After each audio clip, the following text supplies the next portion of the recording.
The village of Ortonville, Michigan has stayed relatively small since its founding over 175 years ago. But why is that so? And how did a man born in New York, with only 6 weeks of formal education, develop a town on the frontiers of Michigan? I spoke to local historian Alan Allgaier to learn the story of Amos Orton, founder of Ortonville, Michigan.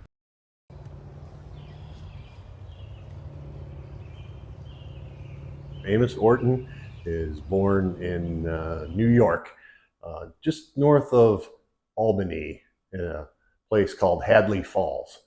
But the big thing that probably brought Amos and many others from New York here was the completion of the Eerie Canal. Now you could get from as far east as Albany, New York, all the way to Detroit, or even up over to Chicago if you needed to by water. Following Michigan's statehood in 1837, a migration of pioneers, entrepreneurs, and fur trappers sought their fortune in the dense forests of Michigan.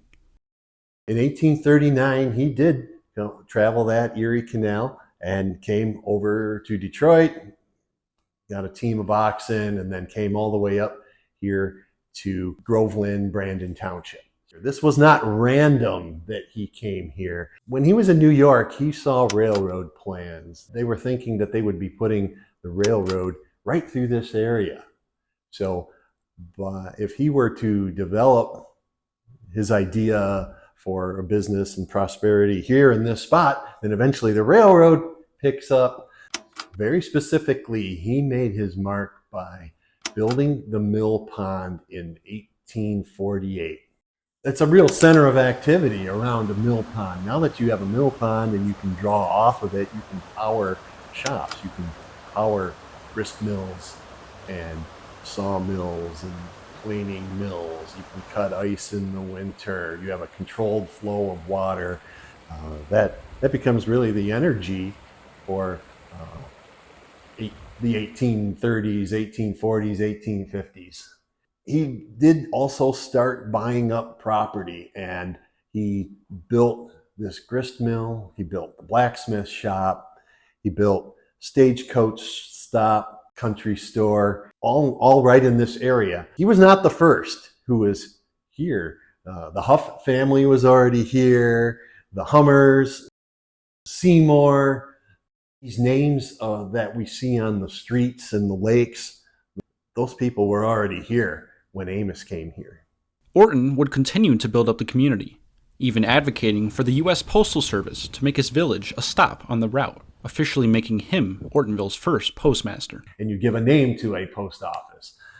Zip codes weren't invented yet, but the post office would have a name. And so since he was the first postmaster, he made it Ortonville. While a passenger train station would be built in Ortonville, it would be Holly Township that earned the bid for freight train routes. This event would slow down the town's growth significantly, leaving Amos in a tough position. One, he did start to realize that, the railroad was not coming through here. It would go to Holly instead. And the second thing that happened that very same year is his wife of 30 years died.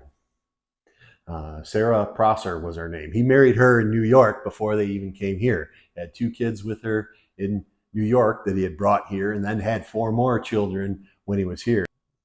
We think what happened, your wife of 30 years dies, you're somewhat despondent. Your vision of the railroad coming through and making your little village a big town is dashed. He remarried and basically moved away. He moved to Fenton. He lived in Fenton for 4 years. Then he moved to Okemos. In his oldest years, we know that he returned back here to Ortonville to live for a period of time. And he did pass away in Ortonville, and he is today buried in the Ortonville Cemetery. He had a vision. He was like the DDA of the time. He really wanted to boost the town. So building these stores, and he was a real advocate.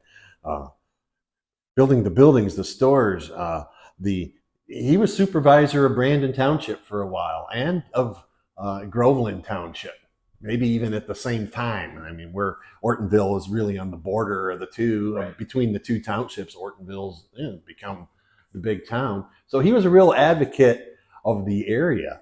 So this is why really his legacy lives on.